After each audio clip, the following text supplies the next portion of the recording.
제가 아는 성도님 중에 영국으로 유학을 갔다가 거기서 학위를 받고 그리고 이제 영국에 있는 대학교 교수가 되신 분이 있습니다. 참 대단하다는 생각을 하는 분인데요.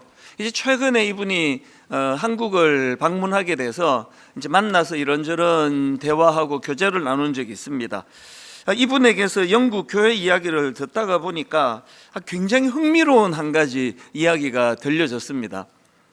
이제 이 교수님이 유학 가서 10년 넘게 영국 교회를 다니다 보니까 그 한국 교회와 영국 교회 사이에 이 기쁨과 관련한 그 온도 차이가 느껴진다. 그러니까 이런 이야기를 하는 겁니다. 그게 무슨 얘기인가 내용을 들어보니까요, 이 영국 교회가 갖고 있는 이 기쁨이 굉장히 강렬하다는 겁니다. 그래서 이 한국 교회하고 영국 교회가 너무나 이런 면에서 달라서 한국 교회 성도들이 믿는 하나님과 영국 교회 성도님들이 믿는 하나님이 같은 하나님이 맞나? 이런 생각이 들 정도라는 겁니다. 그러면서 찬송가 305장을 예를 들어서 설명하는데 우리도 잘 알고 또 좋아하는 그 찬양입니다.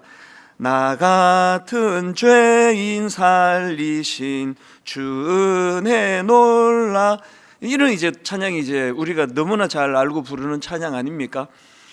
근데 이분이 유학 가기 전에 우리나라에서 이 찬양을 부를 때는 이 나 같은 죄인 살리신 이게 굉장히 무겁고 엄숙하고, 그래서 뭐 성찬식 이런 때 이제 주로 나오는 굉장히 깔아앉은 곡인데, 영국 교회에 가서 보니까 막 이 찬양을 너무나 기쁘게 부른다는 겁니다. 그러고 보니까 이게 우리말로 이거 번역할 때 이 노래 찬양 시작이 나 같은 죄인 이렇게 시작하는데요, 이게 미국이나 영국에서 부르는 원래 가사대로 하자면 이게 Amazing Grace, 놀라운 은총이요, 이렇게 시작이 된다는 겁니다.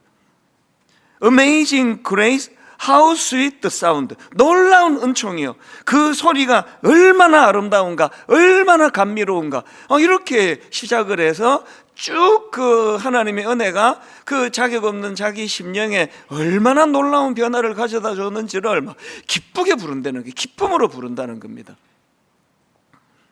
그래서 이분이 좀 생각을 해봤다는 겁니다. 이 교수님들은 하여튼 생각을 많이 합니다.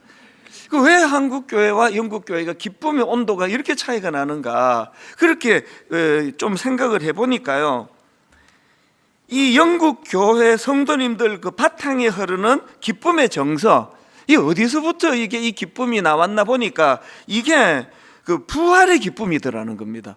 매 예배를 드릴 동안에 영국 교회 성도님들이 그 무덤에서 다시 살아나신 예수 그리스도, 그 주님으로 인해 본인들도 이 부활의 기쁨, 부활의 감격, 이것들이 예배 가운데 진짜 기쁨으로 이게 녹아난다는 거거든요. 이게 참 중요한 게 뭐냐면요, 그래서 뭐 유학 다녀오신 분 다 알지만요, 이 유학 생활은 진짜 사망이 엄청난 골짜기예요. 그 남의 나라 언어로 공부한다는 게 얼마나 어렵겠냐고요. 문화도 다르고. 그런데 이분이 그 힘들고 외롭던 그 유학 시절에 그 영국 교회가 가진 이런 기쁨의 정서, 매 예배 때마다 희망이 선포되고 기쁨이 선포되는 이게 굉장히 도움이 됐다, 그런 이야기를 제가 들었거든요. 그래서 여러분 다시 한번, 맨날 드리는 예배인데 뭐 그거 아니에요. 맨날 드리는 예배가 아니라 오늘 새롭게 드리는 예배예요. 새해가 또 밝아지면 하나님 앞에 새롭게 꿈을 꾸면서 예배가 부활하신 주님의 임재하심으로 너무나 기쁘고 감격되는, 가슴이 벅차오르는 그런 예배의 자리로 나아가게 되시기를 바랍니다. 이게 굉장히 중요한 게요, 이런 관점으로 제가 오늘 본문을 다시 한 번 더 살펴보니까 참 흥미로운, 너무나 또 중요한 포인트가 발견이 되는 겁니다. 여러분 아시지만 시편 23편 1절이 이렇게 시작하지 않습니까? 여호와는 나의 목자시니 내게 부족함이 없으리로다, 이렇게 말씀을 시작하는데요, 이게 발전이 돼가지고 오늘 본문 5절에 보니까 주께서 내 원수의 목전에서 내게 상을 차려주시고 기름을 내 머리에 부으셨으니 내 잔이 넘치나이다. 여러분, 내게 부족함이 없다, 이게 좀 소극적인 느낌을 주잖아요. 내게 부족함이 없다 이거 하고 내 잔이 넘치나이다, 이 굉장히 이게 발전된 개념 아닙니까? 아니 내게 부족함이 없으리로다 이렇게 소극적으로 시작한 이 시편 23편이 왜 5절에 가서 내 잔이 넘치나이다 이런 훨씬 적극적인 이런 기쁨을 표현할 수 있게 됐나 보니까요, 참 이게 아이러니해요. 그 원인이 있는데요, 왜 1절보다 5절에도 활력이 살아났느냐 하니까 그게 4절에 등장하는 내가 사망의 음침한 골짜기로 다닐지라도, 이런 활력이 살아나게 된 그 배후에는 사망의 음침한 골짜기가 있네요. 이게 놀라운 거 아닙니까? 아니 어떻게 사망의 음침한 골짜기를 경험하면 있던 활력도 다 깔아앉아 버리는데, 아니 이렇게 활력이 생겨나고 내 잔이 넘치나이다라고 고백하게 된 그 원동력이 그게 바로 사망의 음침한 골짜기를 지났기 때문이다. 이게 뭘 의미하느냐고요. 그 교수님 말씀처럼 찬양 하나를 불러도요, 나 같은 죄인 이렇게 시작하고 그 참 용서받지 못하는 나한테 초점을 두면 어둡고 우울하게 부를 수밖에 없지만, 그러나 같은 가사라도 Amazing Grace, 하나님의 은총이다, 은혜다 이렇게 시작하면은 그것이 기쁨의 찬양이 되고 활력이 된다고 한다면, 우리는 지금 액센트를 어디다 두고 사시느냐고요. 4절을 액센트를 달리해서 한번 보십시오. 내가 사망의 음침한 골짜기로 다닐지라도 해를 두려워하지 않을 것은 주께서 나와 함께 하심이라. 주의 지팡이와 막대기가 나를 안위하시나이다. 제가 분당에 산 지가 20년이 넘었고요, 드림센터를 뭐 그냥 하루에도 몇 번씩 들락거리는데요, 평소에는 어느 병원이 있는지 관심도 없고 몰라요. 그러다가 제가 독감에 걸리잖아요. 검색도 해보고 다녀보고 하면은, 이야, 병원 이렇게 많았나? 그리고 또 그 좋은 병원이 또 이렇게 많이 있네.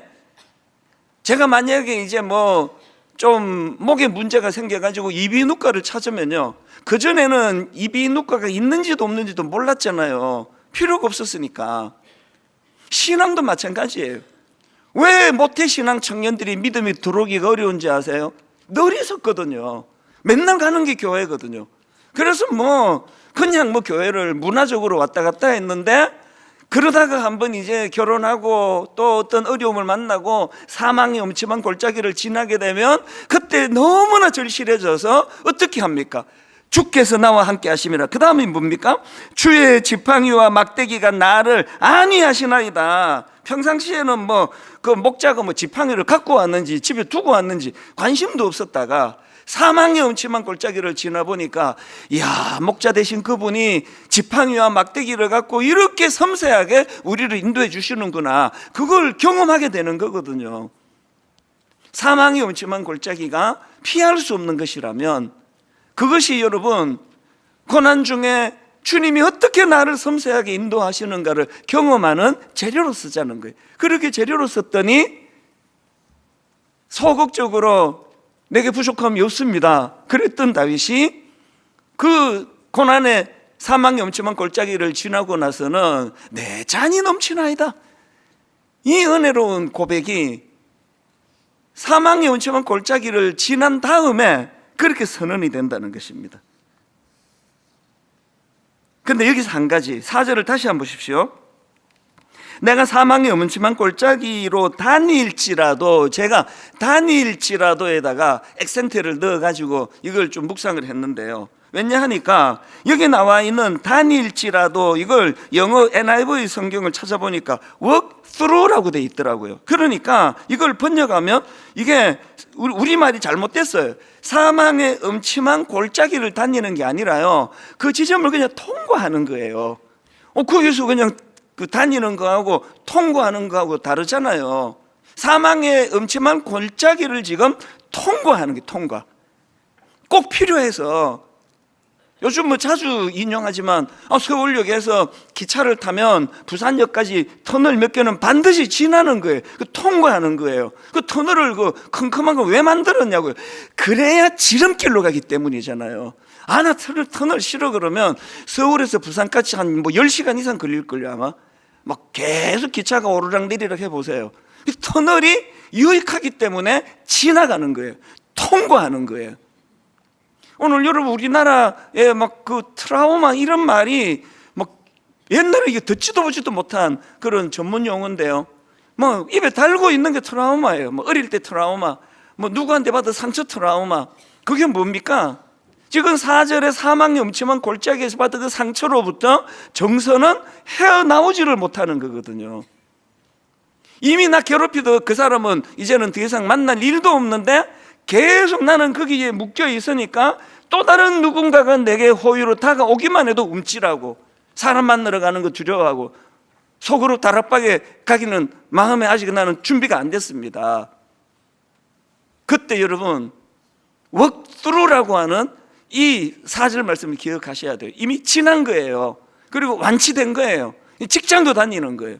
그래서 그걸 끊어내는 거거든요. 우리가 이 4절에서 사망의 음침한 골짜기를 정서적으로 쳐내고 나는 이미 그걸 통과했다라고 해야, 그래야 5절로 우리가 진입할 수 있기 때문입니다. 5절에 어떤 말씀이 나옵니까? 주께서 내 원수의 목전에서 내게 상을 차려주시고. 이게 참 독특하지 않습니까? 이 상이요, 밥상이에요. 옛날에 우리 그 주일학교 그 선생님이었든지 전사님이었든지 그 설교하시면서 그때는 이제 상을 베푸시고 이렇게 번역이 됐고, 우리 성경이 그렇게 기억이 나거든요. 그래서 그 선생님이 이걸 그 이제 시상식으로 말씀을 하셨어요. 그래서 원수의 목전에서 시상식을 베풀었대요. 근데 사춘기 때 계속 하나님 취미가 독특하다. 아니 왜 시상식을 원수 앞에서 하지? 원수 앞에서 이 시상식을 한다는 거예요. 나중에 커서 보니까 그게 아니고 이게 테이블이에요. 테이블. 내게 상을 차려, 테이블, 밥상을 깔아준 거예요. 밥상. 그 문제는 해결이 됐는데요. 또 이게 참 또 한 가지 독특한 게, 왜 원수의 목전에서 그 먹다가 소화도 안 되게 그 왜 원수의 목전에서 밥상을 차려 주시느냐고요. 여러분, 그 사람이 겪는 고난이나 난관이 두 종류 아닙니까? 하나는 환경으로부터 오는, 그래서 지금 이 시편 23편의 배경은요, 뉴질랜드의 대초원이 아니에요. 여기는 그 돌멩이가 가득한 골짜기 같은 곳이에요. 환경이 아주 열악합니다. 우리 인생은 뉴질랜드 대초원 같은 길을 걷는 게 아니고요, 우리는 본문에 나오는 이 돌짝밭, 말로 다 할 수 없는 이런 고난이 많은 길 아닙니까? 게다가 엎친 데 덮친 격이라고, 환경도 이렇게 나쁜데 사람으로 오는 고난이 또 얼마나 많습니까? 환경으로 오는 고난이 있고요, 가까운 사람으로부터 오는 고난이 있는데 다윗이 두 가지를 다 겪은 거거든요. 그래서 여러분, 이 5절에서 주께서 내 원수의 목전에서 내게 상을 차려주시고, 이 의미가 뭐냐면 어느 번역 성경에 보니까 이걸요, 원수들 보라는 듯 상을 차려주시고 그래요. 원수들이 보라는 듯. 그래서 이 원수의 목전에서 상을 차려주셨다는 말씀의 표현은요, 격려의 의미예요. 원수들이 보라는 듯. 너 봤지? 우리 하나님이야 이분이. 그리고 또 원수들이 보라는 듯 상을 차려주셨다는 이 말씀은요, 하나님께서 원수 편을 들지 않고 다윗 편을 드신다, 그런 의미 아닙니까? 그래서 시편 118편 6절에 보니까 여호와는 내 편이시라, 여호와는 내 편이시라, 내가 두려워하지 아니하리니 사람이 내게 어찌하랴. 예수 믿는 사람의 담대함이 이 말씀 안에 나오는 줄 믿으시기를 바랍니다. 이걸 구현한 인물이 엘리야예요. 엘리야가 너무나 열심히 주의 일을 하다가 그가 번아웃이 오고, 그래서 이제 뭐 우울증 같은 게 왔잖아요. 그게 열왕기상 19장 4절입니다. 엘리야가 처절하게 고백합니다. 자기 자신은 광야로 들어가 하룻길쯤 가서 한 로뎀 나무 아래에 앉아서 자기가 죽기를 원하여 이르되, 여호와여 넉넉하오니 지금 내 생명을 거두시옵소서. 악한 아합 왕의 부인 이세벨이 저 엘리야 내가 죽여버리겠다고 그 한마디에 그냥 완전히 무너져 버렸어요. 사람이요, 너무 정신없이 달리다 보면 누가 툭 건들면 넘어져 버려요. 저도 그런 증상이 있을까 봐 두려움이 많은 사람이에요. 그냥 막 견디면서 가는데 누가 말 한마디 툭 던지면 그게 나를 와해되게 만들 때가 있거든요. 엘리야가 그래서 지금 무너져 버렸어요. 그 우울증 같은 게, 자살 충동을 느끼고. 그랬더니 하나님께서 걱정하지 마라, 그 여자 이길 수 있는 새로운 무기를 주겠다가 아니에요. 그렇게 무너져 버린 엘리야에게 하나님이 어떤 조치를 취해 주시냐 하니까 여기서 밥상을 차려주세요. 5절부터 한번 보십시오. 로뎀나무 아래에 누워 자더니, 지금 너무나 의기소침해서 엘리야가 그렇게 자빠져 있는데요, 로뎀나무 아래에 누워 자더니 천사가 그를 어루만지며 그에게 이르되 일어나서 먹으라 하는지라. 본적 밥상이 차려졌어요.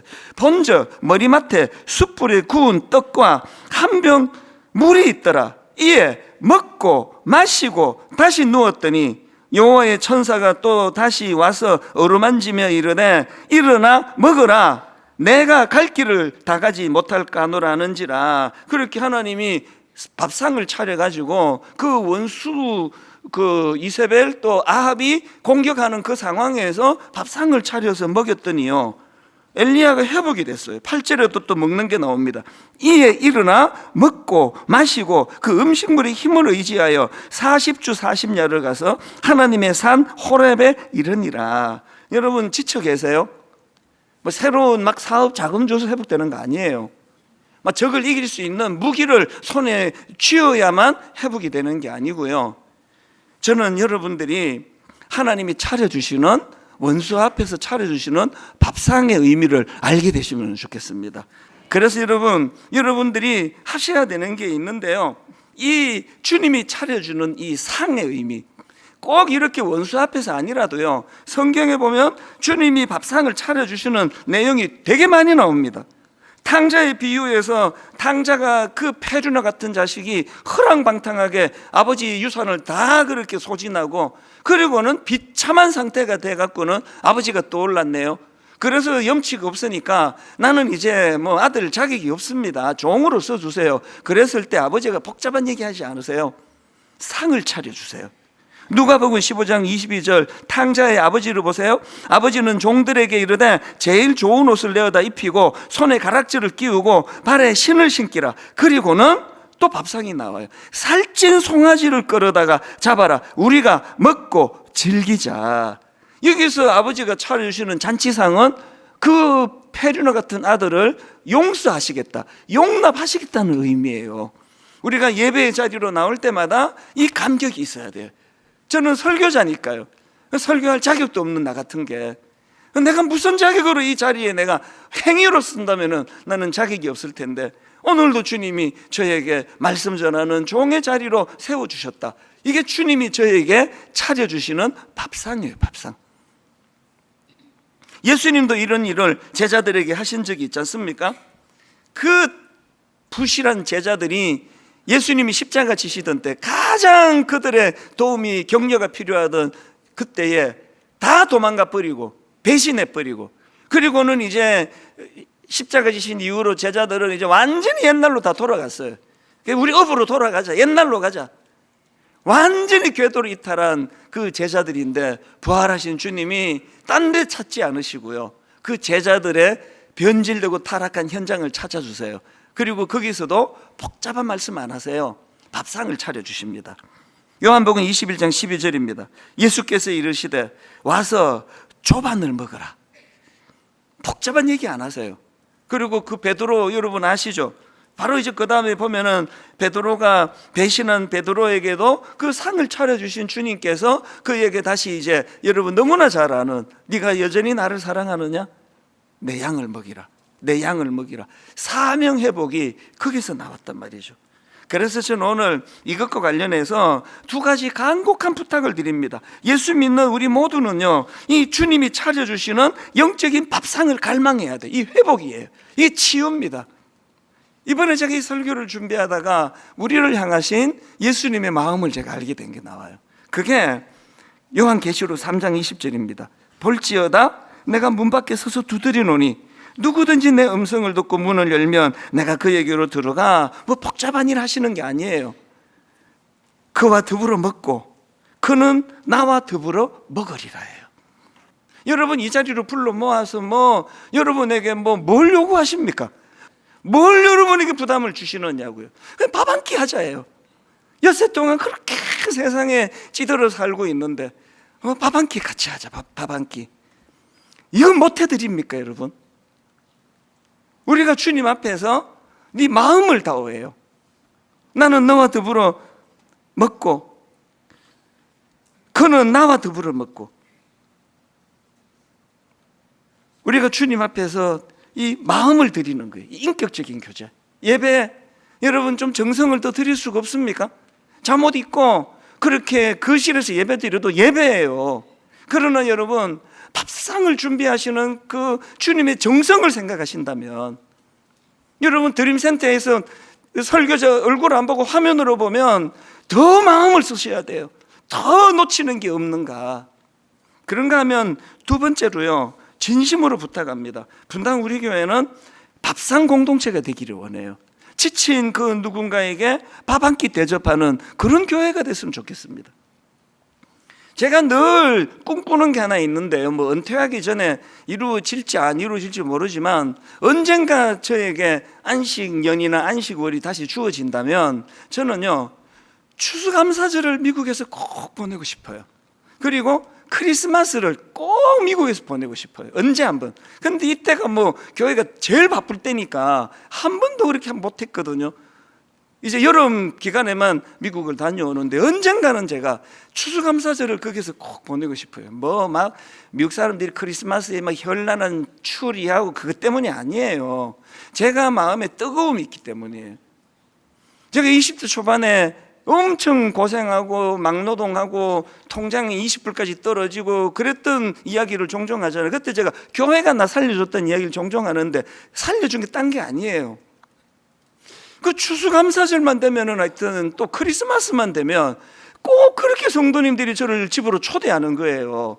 그래갖고는 정성껏 추수감사절 때는 이제 터키 요리 해가지고 그 금요일 공휴일이 이제 우리는 아니지만 미국은 추수감사절이 이제 11월 뭐 몇째 주 목요일인가 이렇게 따로 공휴일이 있습니다. 그러면 집으로 초대해가지고 그렇게 터키를 구워갖고 대접하고, 또 성탄절이 되면은요 25일 오전 예배가 마쳐지면 하여튼 막 무조건 막 끌고 가다시피, 솔직히 귀찮을 때도 있는데 막 데리고 가가지고 그렇게 저를 밥해 먹이는 분이 계셨어요.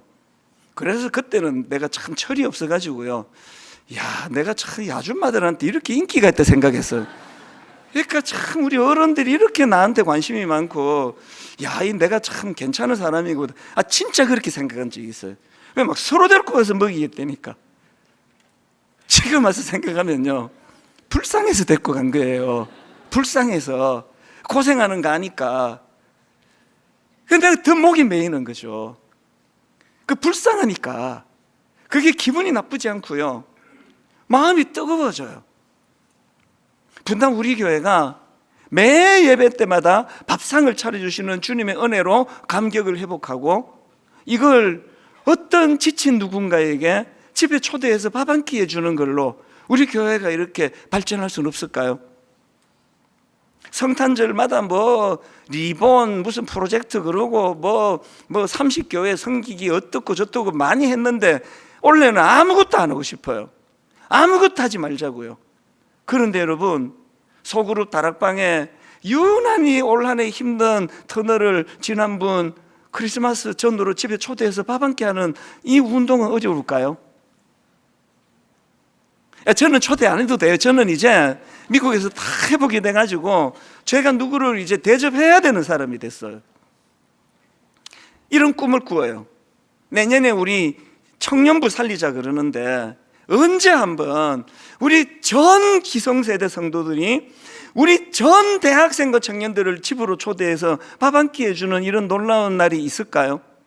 3040 그 참 어렵게 아이 키우고 막 깨는 울고 그렇게 잠옷실에서 투쟁하듯이 예배를 드리는 우리 젊은 세대들을 향하여 밥 한 끼 집에 초대해서 그 젊을 때 그 고생 그거 원래 다 하는 거야, 너무 귀하다, 등 두드려주는 이런 일들이 우리 교회 안에서 끊이지 않고 일어난다면요, 갑자기 지금 원래 암 발병 소식을 듣고 낙심하고 있는 어떤 성도님, 그거 좀 밥 한 끼 대접하는 마음으로 이런 교회가 될 수가 없을까요? 결론을 저는 이렇게 맺기를 원합니다. 이 설교를 준비하다가 이제 제가 옛날에, 지금은 그렇게 못하는데요, 이제 우리 집 강아지가 이제 저희 집에 오고 나서 산책을 제가 주로 많이 시켰는데요, 이제 밤에 주로 시키잖아요. 낮에는 또 다 일을 하니까. 그 밤에 얘를 데리고 이제 공원을 가면은 저는 알았죠. 이 강아지가요, 개가요, 그렇게 겁이 많은 동물이라는 걸 제가 알게 됐죠. 우리 집 강아지는 겁이 더 많아요. 그래서 제가 얘를 데리고 산책하다가 내가 되게 참 황당한 게, 얘는 공원으로 가다가 자기 그림자 보고 놀라는 거예요. 이렇게 물체가 움직이는데 지 그림자거든요. 물체가 움직이는데 그림자 보고 막 놀라고, 어떨 때는 막 엎드리고 막 짖고 막 그렇게 이야기를 해요. 이야기를 하는 게 아니라 그렇게 짖어요. 이야기를 하면 그 놀라운 개고. 이 설교를 준비하다가 그 생각이 나더라고요. 왠지 아십니까? 아까 말씀드렸죠. 이 23장, 시편 23장 4절이요, 내가 사망의 음침한 골짜기로 다닐지라도가요, 이게 실제로는 사망의 그림자가 드리워진 골짜기예요. 그림자는, 그 강아지 그림자는 그 강아지를 해치지 못해요. 그런데 뭘 할 수 있습니까? 겁은 줄 수 있잖아요. 놀라게는 할 수 있잖아요. 여러분, 지금 자기 그림자 보고 맨날 놀라시는 분 굉장히 많으실 것 같은데요. 여러분, 그림자는 실체가 아니에요. 사망의 그림자가 드리워진 거지, 그 그림자가 우리 어떻게 하지 못합니다. 그래서 아까 이거는 통과하는 거라 그랬잖아요. 빨리빨리 걸어가지고 walk through, 통과하면 되는 거거든요. 선포하십시오. 고린도전서 15장 55절, 사망아 너의 승리가 어디 있느냐, 사망아 너가 쏘는 것이 어디 있느냐. 이 사망이 가진 독침은 죽음에 대한 공포라고 말씀을 드렸는데, 예수 그리스도께서 그 영국 교회에서 부활을 그렇게 기뻐하는 건 뭐예요? 그 사망의 독침을 제거했기 때문이거든요. 죽음의 그림자로 두려워하는 인생이 아니라, 이제는 사망의 음침한 그림자가 드리워진 골짜기를 지날 때에도 주께서 함께 하시는데, 지팡이와 막대기로 나를 톡톡 끓이면서 사나운 짐승을 물리치면서